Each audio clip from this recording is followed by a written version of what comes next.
We have legitimately the dumbest people that are in positions of power. I'm talking remarkably unimpressive individuals. And you see this not just in politics. That's not the only thing I'm referring to in this video. It's really every major institution in society. The people that get to the top or, in positions of power are rewarded based off of networking, based off of their image, or if they can present themselves as confident, which is really just manipulation, but not wisdom or competence. That's not why they're in the positions that they are. I feel like we have a bunch of Helen Kellers running around, acting like they can see what's going on. It's like, buddy, you can't see. You're completely removed from reality. Modern systems, they often promote people who are good at, playing the game, playing the system, figuring out the system, not people who are actually intelligent or ethical, certainly not ethical. I just graduated from college this week, and when I look back and reflect on my experience, I realize I only had 2 professors that ever impressed me, and that's my honest, truly honest analysis of it. The majority of my professors, you could tell, either hated their job or hated their life or both, and they weren't passionate about what they were doing, and it was sort of, hey, I'm just going to show up to get a paycheck. I had a few teachers, especially my freshman year, who had canceled class for almost half of the overall classes in the semester. I had teachers who just never graded assignments ever. They never went into the grade book, not even at the end of the year. And you start to realize that just because somebody is at a authoritative role does not mean that they're more competent. And I've seen this over and over again. One thing that I really struggle with that frustrates me is that it seems like when you need help with something in life, with anything, it could be you going to the DMV, it could be you going to the doctor, whatever. Tell me why every time I go and talk to the person whose entire job is to help me, they don't know how to do it, or they don't care enough to truly put an effort to help alleviate the situation when that is their entire job, right? And here's the thing, social media has amplified this sort of performative confidence. Sounding certain matters a lot more than being correct. I know this because I've even benefited from it before. I've talked about things, especially on my short form content, where I never said I was an authority figure. I never claimed that or anything, but I just speak with confidence or whatever. And I could tell that people respond to that, the fact that I speak with confidence, even though there's a chance that I could be wrong. Now, I never intentionally misrepresented anything. I'm not saying that. However, I did realize that it's like a game. It's a facade. You're putting on a mask. And if you can wear the best or the coolest mask, you win, not if you're smart. As it relates to politics, I really don't even need to tell you guys. From my birth, I don't think a single presidential cabinet or whatever you want to call it, not a single term has really gone well.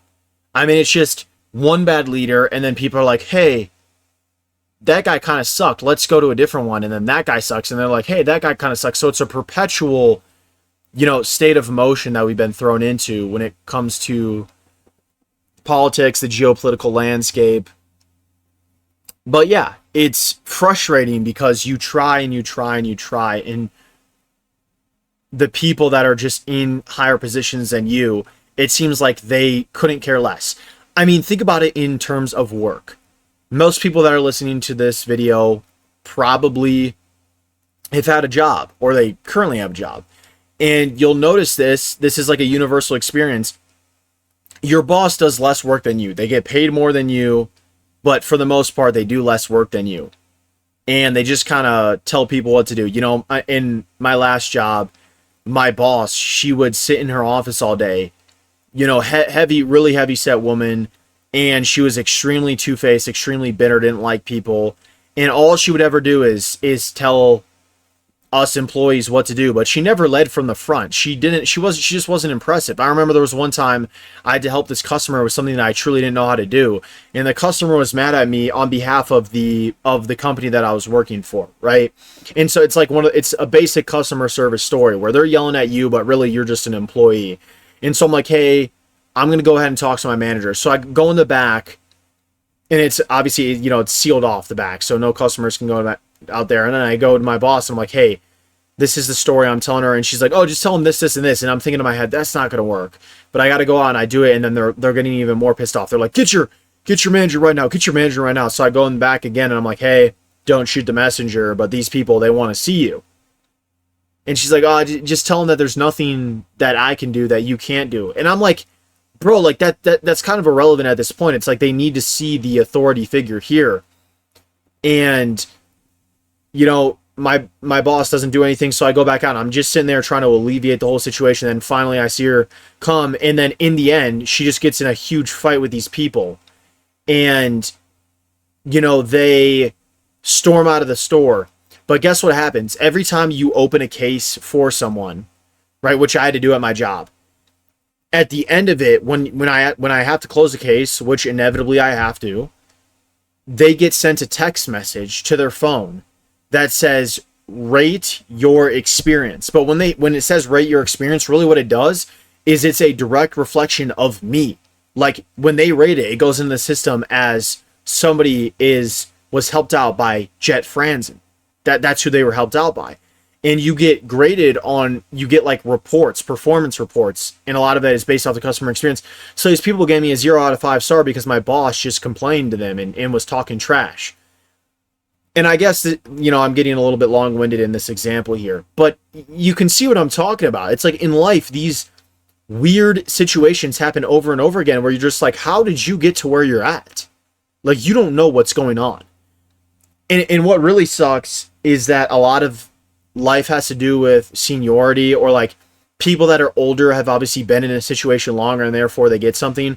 But I believe in meritocracy. I believe that if you're an 18-year-old kid that just graduated high school, but you know how to manage a company better, if you just like really have a skill for that, then you should get it instead of the person that has been working at a company for 40 years. And why do I think that? Because whoever performs the best should be on top. Life is not fair, and that's okay. And that would benefit other people ahead of me at many times in my life. But I think that is what makes the most sense. And that's just not how anything is ran. We have the literal dumbest people ever that are running society. A lot of people that have the largest social media brands or like followings. These people, they speak nonsense. They truly have no idea what they're talking about, but their reach is so vast. Like, so many people enjoy them and like them, and it's never ending, and it can't be escaped. And you just kind of sit there and you're like, oh my gosh, like why do they get to be on top? A lot of people feel like the world is being steered by, people that don't necessarily understand psychology, community. They don't understand meaning. It's all a relentless pursuit forward for wealth and power. I recently made a short form video about this, but a lot of people that run society, they are traumatized kids. Like when they were kids, they were traumatized. They felt like they weren't enough. And so as they got older, they try to fill this void by just controlling other people. And that's truly what it is. And that's why they're unethical, and then they get on top and all the good people don't. And that's unfortunate. In modern culture, often punishes nuance while rewarding simplicity, right? They reward like extreme takes and stuff like that, or people that make drastic actions, not someone who tries to do what's right and is calculated. Educational credentials no longer matter. I've talked about that before, but I think like every time a major outbreak happens of a virus, or there's like a topic in the sort of like health industry that's being talked about, all of these so-called experts, these doctors, the people that are supposed to know this stuff, they all disagree. And then it sort of turns out many years later that a bunch of them were wrong, and this cycle repeats itself. And that's just a very easy example, but there are experts in every field that are like this, and there are also a lot of experts that are being bought out by major corporations in a way that will benefit them. This has been seen time and time and time again. We get sold out in the name of making more money. We really do have the dumbest people that are running society.